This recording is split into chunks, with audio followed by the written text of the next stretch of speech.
Te vas a la basura vieja. Esta casa ya es mía. Las palabras no rebotaron. Cayeron planas pesadas como la maleta que golpeó las tablas del portal. Acababa de servirle el desayuno.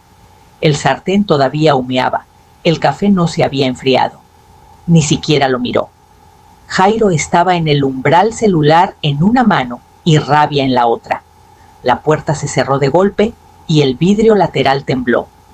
Yo me quedé en el portal parpadeando contra el silencio repentino. Al otro lado de la calle, el perro del vecino ladró, pero nadie salió. La maleta que aventó era una que no tocaba desde hacía años. Reconocí la raspadura en la esquina de un viaje a Monterrey después de su prepa.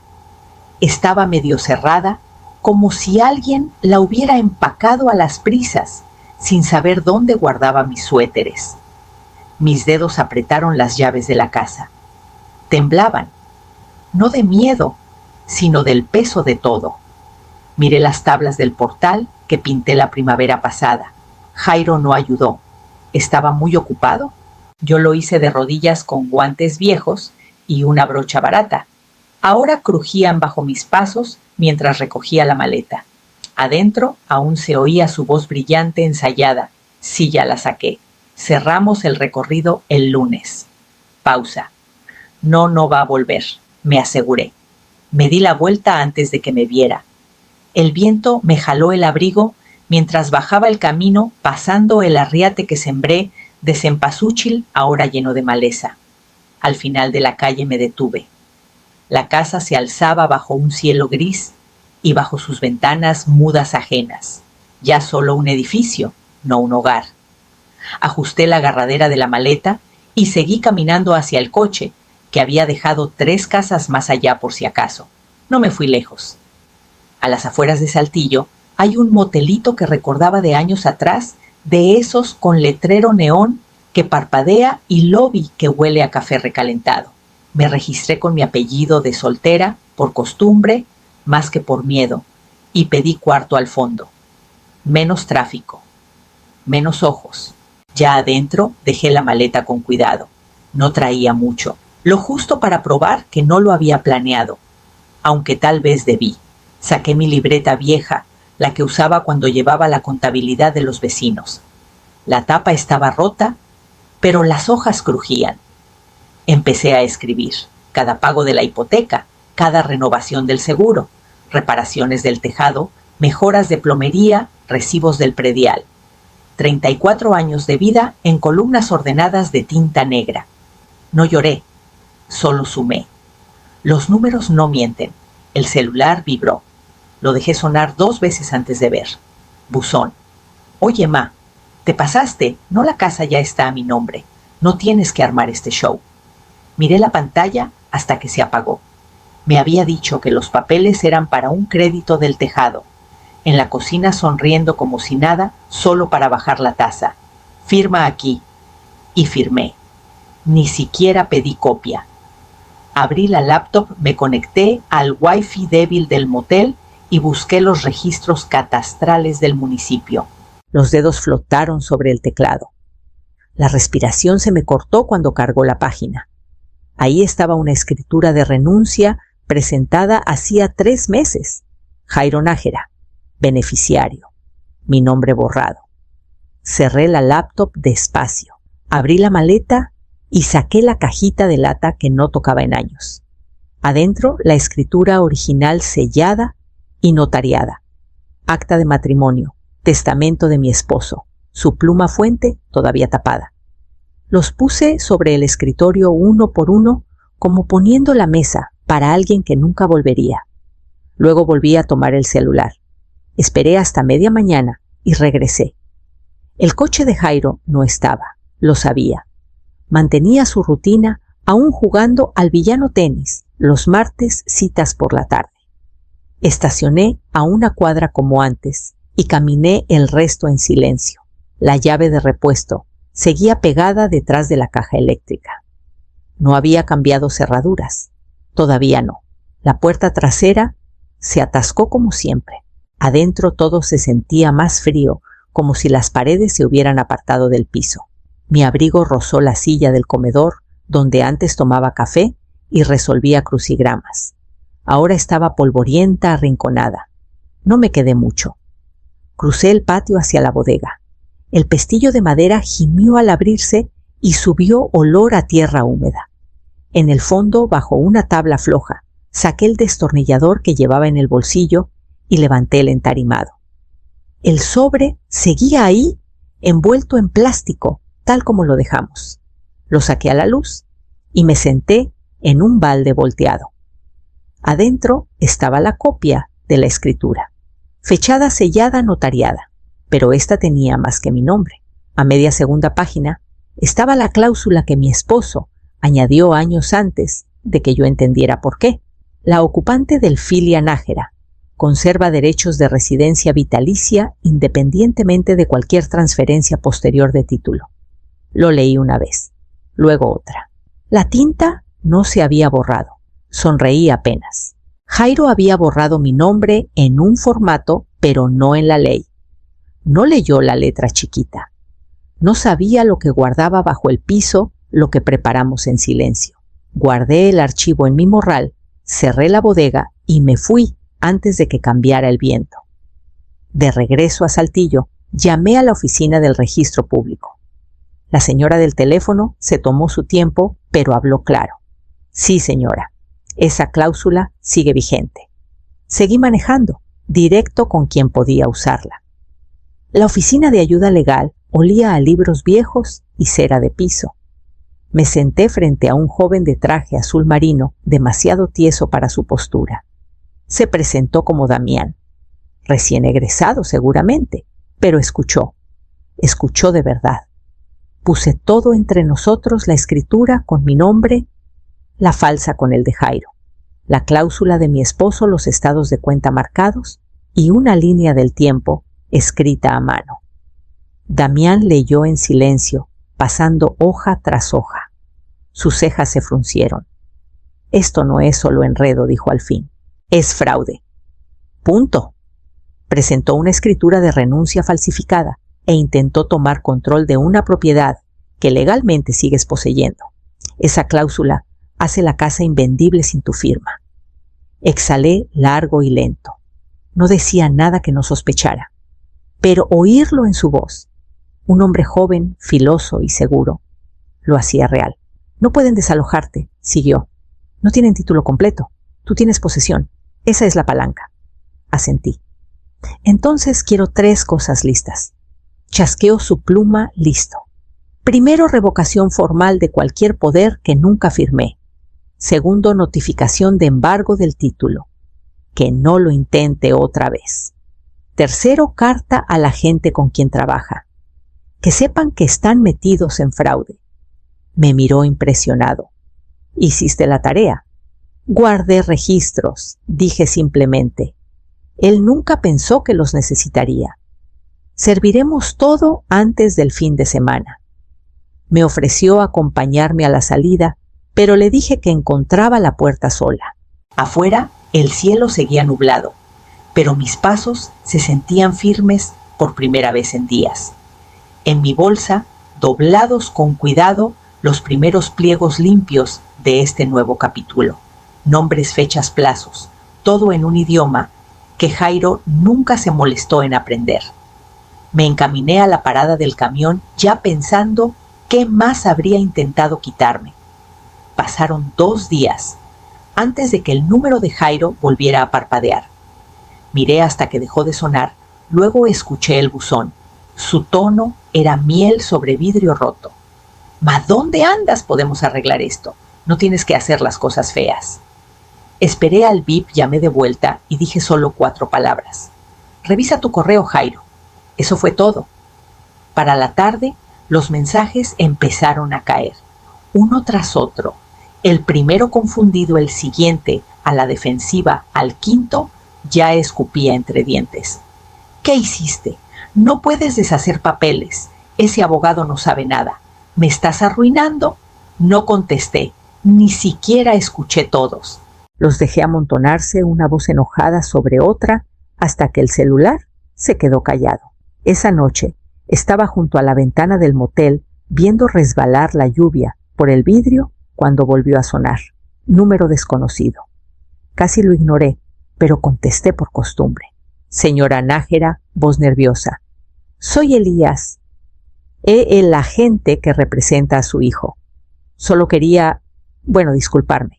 Hoy recibimos notificación legal. Dice que hay disputa en el título. Hasta que se resuelva la venta queda congelada. No dije nada. Se oyó papel revolviéndose, luego un suspiro hondo. No tenía idea, señora. Lo siento mucho. No es tu culpa, dije suave. Te engañaron. Me dio las gracias y colgó rápido, avergonzado, tal vez asustado de lo que había formado parte. Afuera, la lluvia se volvió un zumbido constante. Apoyé la frente contra el vidrio frío, escuchando el golpeteo en el asfalto. Por primera vez en semanas no me sentía atrapada. A lo lejos, un trueno retumbó sobre la ciudad grave y bajo. Vi el reflejo del letrero del motel parpadeando en la ventana, la palabra disponible brillando roja contra la oscuridad. Sentí que encajaba. Ahora había espacio para que algo nuevo empezara. Pasé la mañana con la chequera abierta y todos los estados de cuenta desparramados como piezas de un reloj roto. Los números no cuadraban, no porque fueran grandes, sino porque eran constantes. 40 aquí, 62 allá, 95 pesos siempre marcados transferencia. No era al azar, era planeado. Lo bastante pequeño para pasar desapercibido, lo bastante frecuente para doler. Jairo se había ofrecido a ayudar a configurar mi banca en línea cuando actualizaron el sitio el año pasado. Lo dejé. Anotó las contraseñas, dijo que mantendría todo en orden. Por si acaso, me dijo. Le creí. Siempre le creí. Ahora ya no. Manejé a la sucursal, donde abrí mi primera cuenta con mi esposo después de casarnos. No había cambiado mucho. Misma enredadera, trepando el ladrillo, misma cajera, que recordaba mi nombre. La gerente me recibió en una oficinita con paredes de vidrio. Le mostré los retiros sospechosos.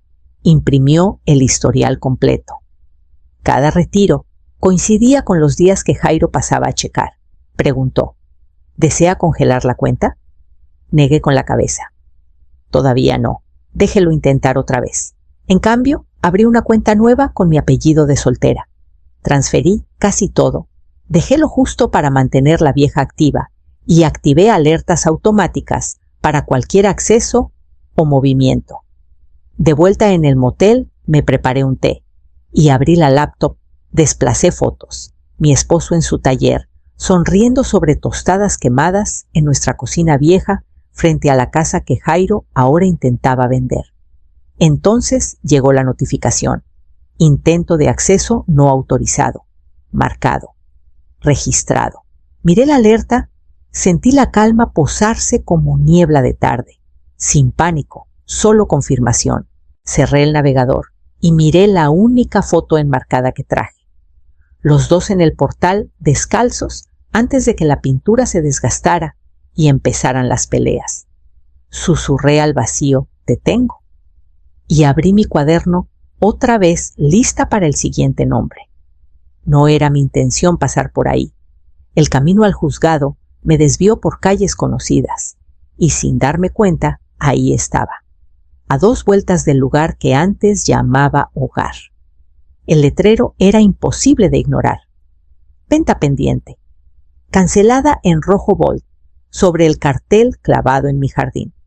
Mi nombre tal vez no estaba en la nueva escritura, pero seguía escrito en cada clavo, cada moldura, cada turno extra que trabajé para pagar la siguiente mensualidad.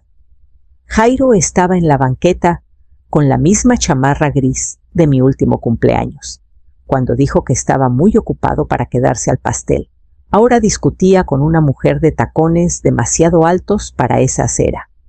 El cabello le rebotaba mientras gritaba algo cortante, algo definitivo.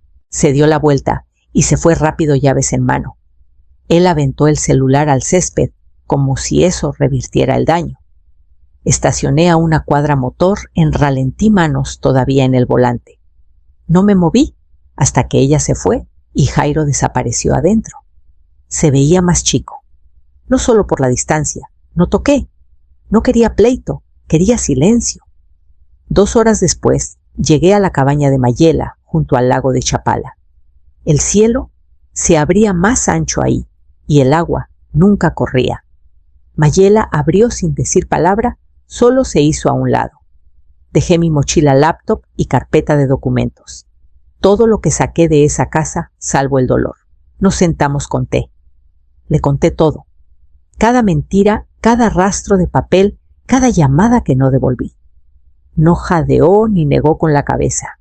Solo dijo, eres más fuerte de lo que pareces. Miré el lago. Los números no mienten, dije. La gente sí.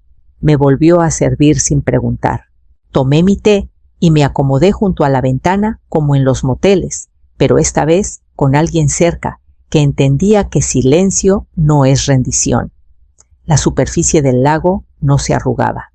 Mantenía su línea firme. La llamada llegó justo después del almuerzo.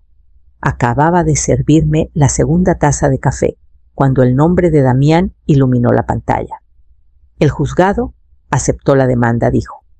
La escritura de renuncia falsificada queda anulada de oficio. Sigue siendo ocupante legal. Y Jairo está a punto de enterarse. Hizo pausa. Lo marcaron como posible abuso financiero a persona mayor. Habrá investigación. Si lo siguen hasta el fondo, podría enfrentar restitución y hasta cargos. Me senté despacio teléfono, entre mejilla y hombro. ¿Qué sigue? Le aconsejo mantenerse lejos de la propiedad hasta que le notifiquen. Cuando se dé cuenta de que perdió control, va a entrar en pánico. Deje que el proceso haga su trabajo. Usted ya hizo el suyo. Le agradecí. No dijo felicidades y yo no lo esperaba. Esto no era festejo. Era reparación. Esa noche llegó una tormenta del norte. De esas con viento que no pide permiso, solo empuja árboles y golpea ventanas. Mayela se acostó temprano. Yo me quedé en la sala escuchando la lluvia azotar el tejado de lámina. Pensé en la noche que aventó mi maleta al portal. Recordé cómo gimió la madera bajo mis pies, cómo las tablas que pinté la primavera pasada parecían apartarse de mí, como si hasta ellas hubieran sido advertidas. Recordé no llorar. Abrí mi cuaderno, el mismo donde anoté cada retiro, cada nota legal, y escribí una sola línea. Nunca volveré a ser la mujer que suplica un lugar en su propia casa. Cerré la tapa, puse la mano encima como promesa doblada, y me recosté en el silencio que siempre sigue al trueno. Era más hondo aquí junto al lago. Menos miedo, más punto final. A kilómetros tal vez el teléfono de Jairo estuviera sonando. No contestaría de inmediato. Leerían la notificación una tal vez 2 veces y empezaría a marcar. Pero yo no estaría ahí, ni la puerta que creía controlar. Los papeles llegaron antes del mediodía. Damián me mandó actualización rápida. Entregados a las 11:46. Testigo confirmó. Los leyó. A las 2 mi celular empezó a sonar. Al principio pensé que era Damián con seguimiento, pero era Jairo, su nombre parpadeando, como si todavía significara algo. La primera llamada fue al buzón, igual las siguientes 3. No escuché, no necesitaba. 10 perdidas para media tarde, luego 20, luego 38. No las espaciaba, solo redial como si la terquedad revirtiera consecuencias. En las 50 apagué el timbre. No quería saber qué versión de sí mismo rotaba. Hijo suplicante, víctima furiosa, charlatán suave. Eran máscaras que ya había visto. El hombre que aventó mi maleta no merecía público ahora. A las 6 llamó Damián. ¿Intenta contactarte? Confirmé con un gesto que no vio. El embargo está activo, dijo. No tienes obligación de hablarle. Y francamente, no deberías. Que siga por los canales que armamos. Le agradecí y colgué. Mayela recalentó sopa mientras yo miraba por la ventana. El cielo aún húmedo de la tormenta. El lago se había vuelto gris pizarra tranquilo, como si el agua hubiera olvidado cómo agitarse. El celular se iluminó otra vez. Llamada 72. Lo vi vibrar callado en la mesa de madera junto a mi taza, luego lo volteé. Del otro lado de la habitación, Mayela alzó la vista desde la estufa. «¿No vas a contestar?», negué despacio, firme. «Ya oirá de quién debe». No preguntó más. Yo tampoco. La última llamada murió sin buzón. El aire quedó quieto. El celular oscuro. Y yo en silencio. Pasó un mes sin fanfarria. Sin dramas de juzgado, sin gritos, sin disculpas de última hora. Solo firmas, registros, silencio. El caso se cerró sin ruido. Jairo no peleó. No podía. La evidencia era más alta que sus pretextos. El título volvió a mi nombre limpio y legal con la cláusula vitalicia intacta. Perdió la casa. Perdió a su prometida. Y yo no me regodeé. Tampoco regresé a vivir. Hay paredes que no se repintan aunque sean tuyas. Trabajé con una inmobiliaria local para rentarla. Revisiones de antecedentes, referencias, inquilinos callados que respetaran un jardín y pagaran puntual. El depósito del primer mes llegó una semana después, el segundo sin retraso. Constante, digno, separado. Una mañana de domingo manejé de vuelta, no a reclamar nada, solo a ver qué quedaba. El árbol de trueno del jardín delantero había crecido ancho con los años. Recuerdo cuando mi esposo lo plantó. Apenas una ramita pura esperanza con raíces. Ahora 2 niños jugaban debajo dibujos de gis en la banqueta riendo mientras su mamá los miraba desde el portal. La casa ya no se veía triste. Se veía habitada. Bajé callada y me acerqué al portal cuidando no asustar. Del bolsillo saqué un pajarito de barro. Solía estar sobre la estufa. De esos detalles que dejas de notar hasta que faltan. Lo puse con cuidado en la barandilla. La inquilina alzó la vista y sonrió. «Buen detalle», dijo. «Siente que siempre estuvo aquí». Asentí. Siempre estuvo. En el coche no miré la casa por el retrovisor. No necesitaba. Sabía lo que seguía en pie. El camino a la cabaña de Mayela fue largo pero sereno. La radio apagada. Las ventanas apenas abiertas para dejar entrar el aire de finales de primavera. Sin amargura, sin ruido. Solo una línea limpia de lo que fue a lo que vendrá. Cuando llegué al lago, ya sabía qué desempacaría primero.